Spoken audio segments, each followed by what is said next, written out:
Let me show you the fastest way to recover from adrenal fatigue and chronic exhaustion. This is the exact protocol that helped me recover after I crashed. I remember how I used to feel overwhelmed by even the smallest stressors and had to figure my way out of this completely from scratch. So this video is meant to help you out if you're in a similar position. I know many people that are struggling with symptoms that are often brushed off, but are actually a hint of something deeper.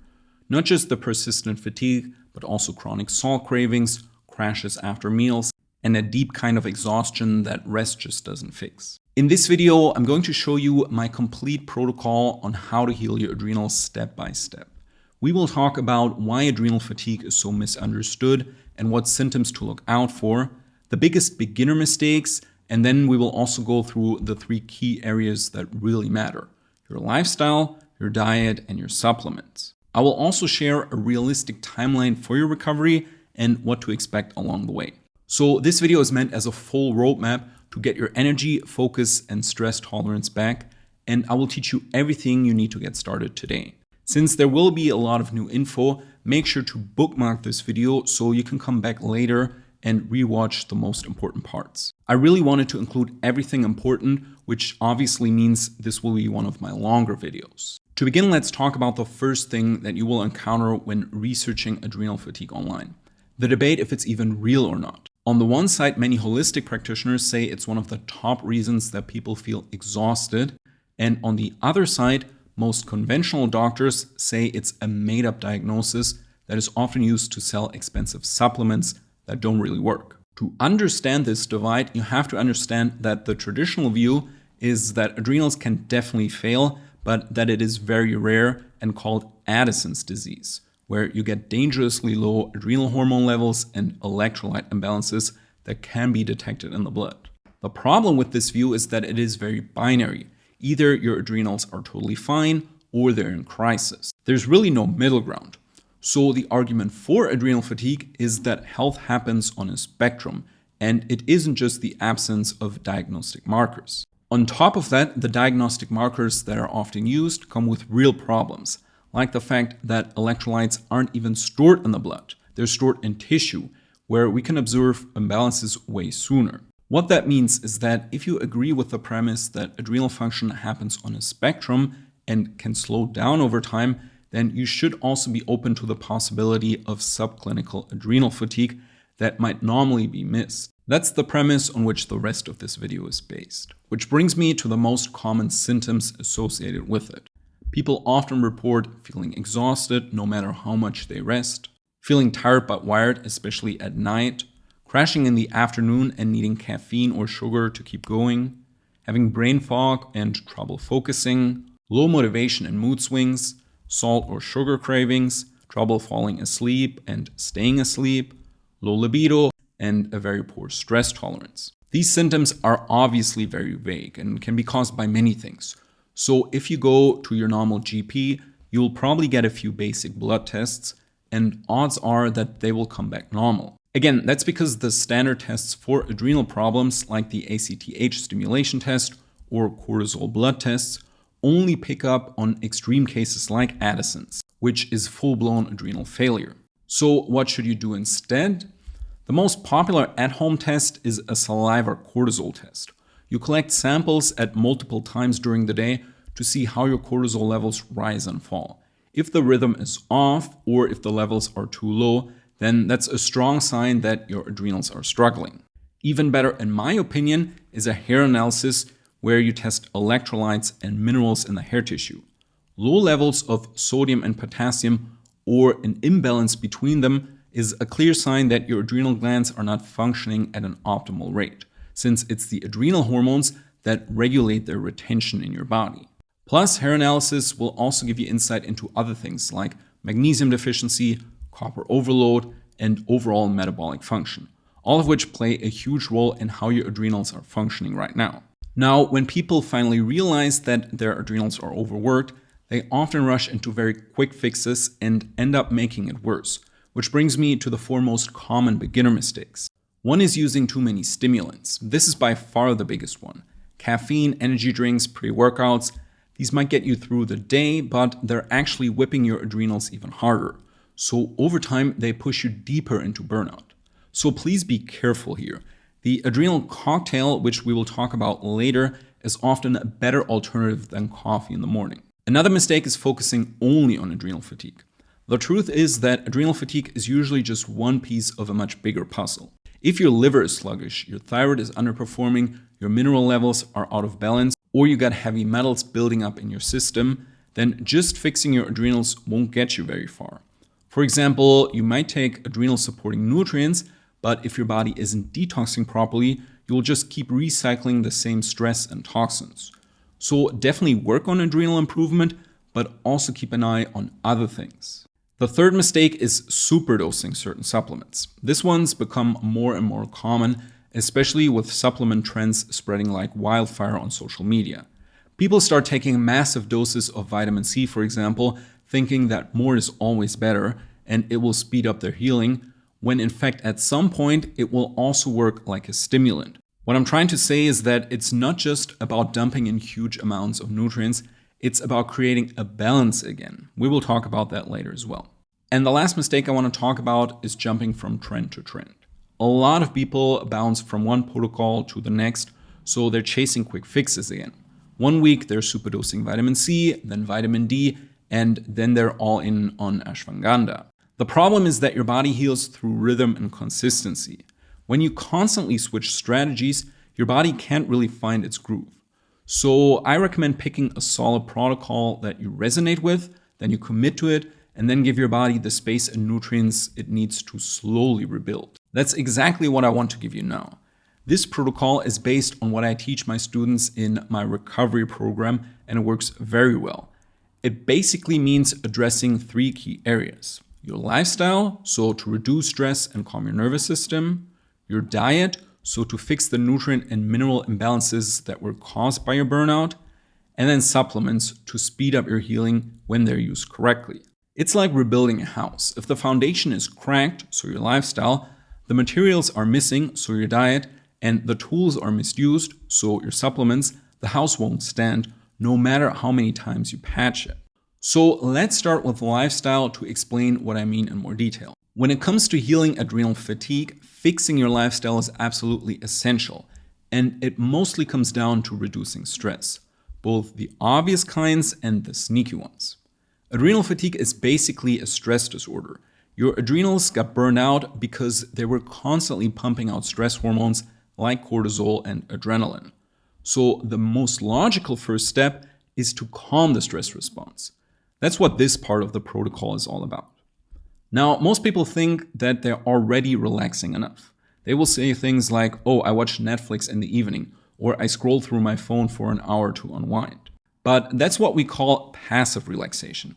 It's the kind where you zone out, but it doesn't actually reset your nervous system. The kind of relaxation that really helps your adrenals is called active relaxation. Active relaxation is where you intentionally engage your body and mind in a way that helps lower stress hormones, calm the nervous system, and bring your body back into balance. Think of it as giving your stress response a gentle shutdown instead of just distracting yourself from the stress.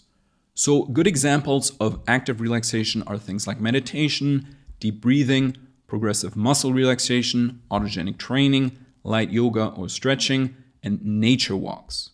All of these help your body shift from sympathetic mode, so the fight or flight state, into parasympathetic mode, so the rest and digest state. And that's where healing happens. It's also the state where your adrenals stop being constantly triggered and can finally take a break. Personally, my favorite tool for active relaxation is meditation. Even just 10 to 20 minutes of guided meditation with your eyes closed can make a huge difference. You can use a free meditation on YouTube, or we also have some in my program. Of course, you can also do one of the other proven relaxation techniques that I talked about before. The trick is really to not overthink it. Just pick something that is simple and then do it daily. You kind of want to treat it like brushing your teeth, so it's just part of your daily routine. Over time, your nervous system will then get better at calming itself down, so you train your body on how to relax again.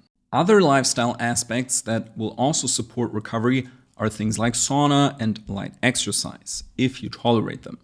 Sauna is one of my favorite dual-purpose tools because it relaxes your muscles, improves circulation, and also helps with detoxification. These all indirectly support your adrenals. I personally use an at-home heat lamp setup that also gives me red light therapy. If you're curious about this, I talk about it in more detail in a different video. Then we have light exercise, which can also be useful, but there is a big warning that I have to give you. Don't overdo it. This is not the time for super intense cardio or very long workouts. Your body is already running on empty, so gentle walks, some stretching, or light cardio, that's what we want to focus on. If you feel worse after your workout or crash the next day, then definitely scale it back. Again, the goal here isn't to push your body, it's to rebuild it. So always ask yourself, do I feel calmer and more energized after this, or do I feel more drained? That will tell you if your activity is helping or hurting. Okay, to sum it all up, your lifestyle is your foundation. You can take all the right supplements and eat all the superfoods in the world. But if you're stuck in fight or flight mode all day, then your adrenals won't recover. Start with active relaxation and build a habit around it.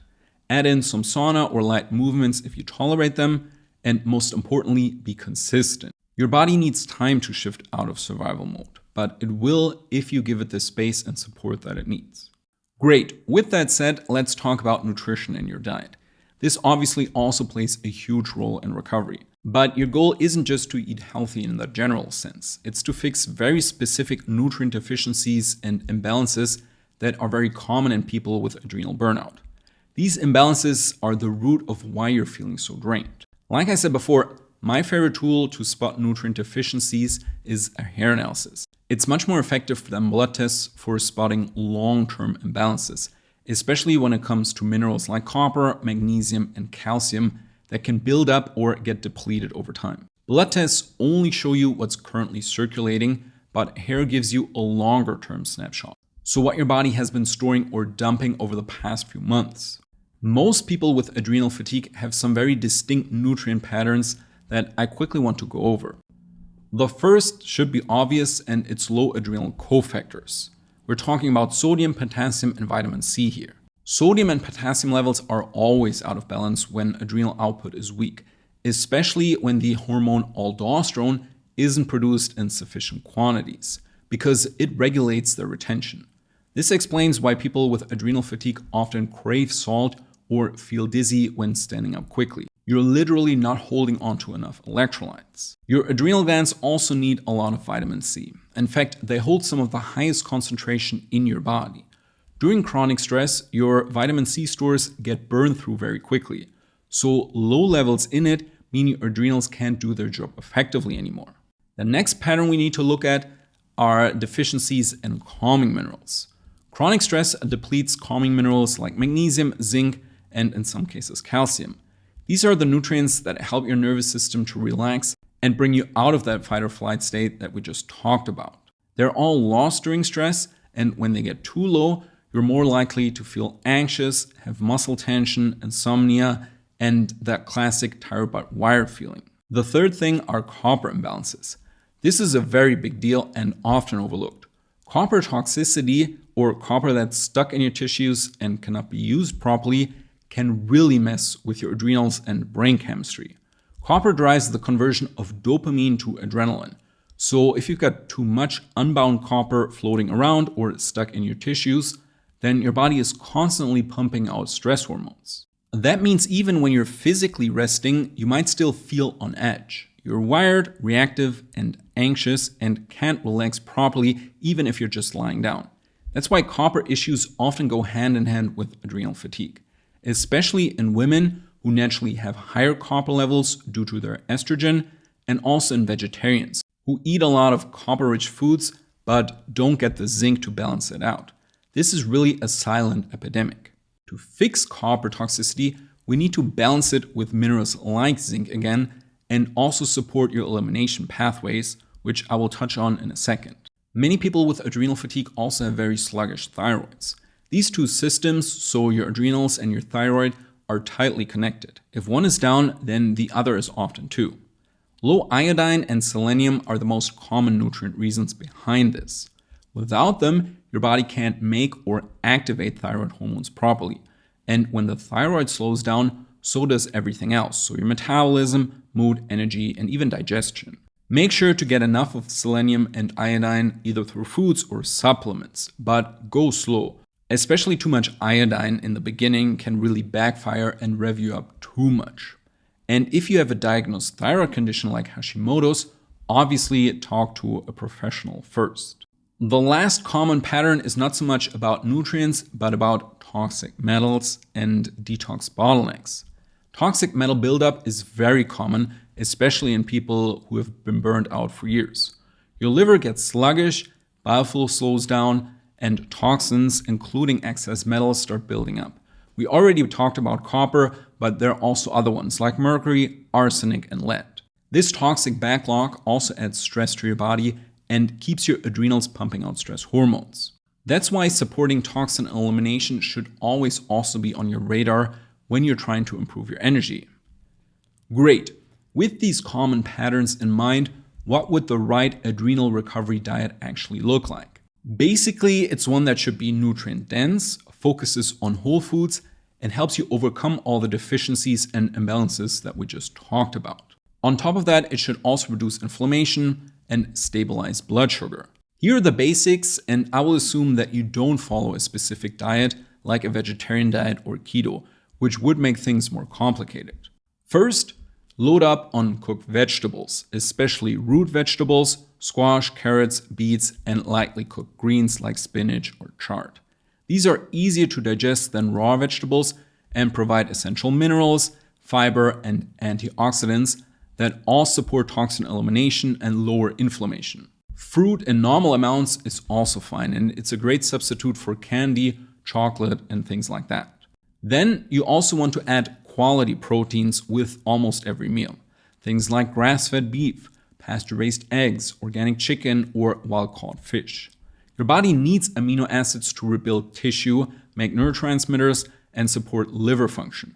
If you're constantly undereating on protein, then your recovery will definitely stall. This is a very common mistake that I see people making all the time. We also need to talk about healthy fats. This can be quality butter, fatty fish, olive oil, wheat germ oil, you name it. These are great sources of fuel, and they will also help absorb fat-soluble vitamins A, D, E, and K. Also, fat helps stabilize your blood sugar, which is crucial for keeping cortisol and adrenaline levels in check. If you have very sudden spikes or crashes in your blood sugar, then your body will react and pump out these stress hormones as well. You can also add mineral-rich fluids like coconut water, bone broth, or herbal teas. These can definitely help with your electrolyte balance, but in the case of coconut water, for example, make sure to keep an eye on its sugar content, and in the case of bone broth, you want to keep an eye on its lead content. Optionally, you can also include some quality dairy if you tolerate it, which will be high in cysteine, which boosts glutathione. Great would also be to add some garlic or onions for their sulfur, and you can also throw in some herbs and spices like turmeric, ginger, and rosemary to really ramp up your polyphenols. Basically, it's a diet built around whole, colorful, and nutrient-dense foods that provide all the antioxidants and the minerals that your body needs to keep internal stress under control. This will always also directly support your adrenal function. Of course, what you leave out also matters. So this includes processed foods, processed oils, and inflammatory foods. The more simple, cooked, and nutrient-dense your meals are, the faster your system can rebuild. That doesn't mean you have to eat clean 24/7, but that the majority of your food intake, so let's say 80 to 90%, should come from unprocessed or minimally processed foods, and that only a small portion should come from cheat meals. All in all, especially if you are a complete beginner, you don't have to overcomplicate your diet and probably already have a good idea of what your body thrives on. Again, try to limit stimulants and processed foods as much as possible while focusing on quality ingredients. This then brings me to the last part, which is supplements. They can be incredibly helpful when you're dealing with adrenal fatigue, but only if you use the right ones. Just like your diet, the goal here is to fix the nutrient deficiencies and all the imbalances that are keeping you stuck in burnout mode. Now, food can take a while to move the needle, so supplements allow you to target specific issues more quickly and more directly. You're basically giving your body a stronger nudge in the right direction. That being said, it is important to go slow and to go smart. Not all supplements are created equal, and some can actually make things worse if you're not careful. So let's start with the right basics. Calming minerals. These are usually the first thing that I recommend because stress and burnout always deplete them. Magnesium is probably the most important one. It calms the nervous system, relaxes your muscles, and helps regulate cortisol. Most people are deficient in it, especially if they've been under stress for a long time. 200 to 400 milligrams is a good starting dose, and sometimes you need a little more. Zinc is another one that's often too low in people with adrenal fatigue. Zinc supports immune function, reduces inflammation, and helps regulate copper levels. Here, 10 to 30 milligrams would be a good starting point, but some people do get side effects from it. If that's the case, then either go with the low end of that range or maybe even leave it out for a while. And then we have calcium, which can also have a calming effect. But it's a little more tricky because it can build up in the wrong places and become biounavailable, just like copper. So supplementing with calcium isn't always recommended. I talk about this in more detail in a different video. These calming minerals work together to bring your nervous system back into balance, which is again the most important first step. You will then start sleeping better and feeling calmer pretty quickly once you restore them. And the great thing is that you can also add other things. For example, GABA, lithium supplements, or phosphatidylserine. All these can also calm down your nervous system and support the calming minerals. Next, let's look at nutrients that directly help your adrenal glands recover. These are the raw materials that your adrenals need to function, and we already talked about them. Vitamin C is the biggest one, but be careful to not go overboard. High doses can actually be overstimulating and can cause detox symptoms like copper dumping. So start low and work your way up. 200 to 1000 milligrams are recommended doses, and I would definitely start on the low end of that range. And then there are sodium and potassium, which we already talked about. Adrenal hormones like aldosterone regulate their retention, and supplementing them can help take the load off of your adrenals. So in the case of sodium, get a quality salt, and in the case of potassium, it should come mostly from foods, but you can also supplement part of it. For example, from potassium chloride or citrate, usually in a dose of 200 to 1000 milligrams per day. The more of it you take, the more important it is to split your daily potassium intake into several doses, because too much in supplemental form at once will be problematic for your heart. A great way to replenish all three of these, so vitamin C, sodium, and potassium, is with the adrenal cocktail. Here you use orange juice, 1/4 of a teaspoon of sea salt, and 1/4 of a teaspoon of cream of tartar. If you want, you can also use a vitamin C supplement instead of the orange juice if you want to avoid its sugar content. And you can also add some magnesium for a more calming effect. Drink this once or twice a day, usually mid-morning or mid-afternoon when your energy dips. It's especially great for people who rely on coffee a lot because it will lower your caffeine intake and still have some stimulating effect, but in a more helpful way. Other helpful supplements, and I talked about them before, would be any type of calming supplement. This can be low-dose lithium, for example, so we're not talking about the prescription kind, but about lithium orotate, which you can buy over the counter. It can help calm the nervous system, stabilize your mood, and support neurotransmitter balance. Then we have GABA, which is the brain's main calming neurotransmitter. Many people with adrenal fatigue have low GABA and therefore feel anxious or wired at night. GABA supplements or GABA supporters like theanine can help you feel more relaxed and improve this deficiency. Phosphatidylserine is especially interesting because it can help bring cortisol levels back into balance, which again are almost always out of whack in people with adrenal fatigue. And then we have adaptogens. So these are herbs like ashwagandha, rhodiola, or holy basil, and they can help regulate your stress response. They are recommended by many people online, but not everyone tolerates them, especially in the early stage of recovery. So if you feel overstimulated by them or they just don't work for you, don't worry about it. You can definitely skip them. And then there are supplements that will improve stress in other ways and might be needed based on your specific situation. For example, liver support supplements. These can include milk thistle, dandelion root, B vitamins, N-acetylcysteine, glutathione, calcium D-glucarate, and the like. They help clear out toxins like excess estrogen and inflammatory byproducts that build up when your detox pathways are very sluggish. Another very important category would be copper elimination support, and this applies if you have copper toxicity. This can get really complex, but common supplements here would be things like vitamin C again, molybdenum, manganese, zinc if you tolerate it, and again, bile and liver support because that's how copper leaves your body. And then we have the category of neurotransmitter support if you're dealing with a lot of anxiety or brain fog. This can include things like 5-HTP, tryptophan, methylation support, and the like. It's meant to stabilize your brain chemistry, which obviously will also help lower stress. When it comes to these additional supplements, it's usually best to talk to an experienced practitioner because they will help you set up your supplement stack in a way that's customized to your needs. Not everyone will need them. In terms of supplements that you want to avoid or at least be very careful with, here we again need to talk about stimulating supplements. So again, caffeine, which can give you a temporary boost, but will make you crash later. Superdosing vitamin C and D. So short term, this is usually not a problem, for example, when you're having a cold, but long term, this can throw off your mineral balance and whip your adrenals even more. For example, high dose vitamin D will deplete magnesium and potassium, which are two things that you're probably already very low in. And lastly, copper and iron supplements. These are usually a no-go unless you know for sure that you have a deficiency and tolerate them. Most people with adrenal issues already have too much copper, especially women, or too much iron, especially men. So taking more of them in supplemental form can make things worse. All in all, the goal is always to bring your body back into balance. So not to megadose anything, and that every supplement you take should be working on a specific problem. And you don't just want to add them because you heard they're good for everyone. Great. Before I wrap up this video, let's also talk about recovery expectations and time frame.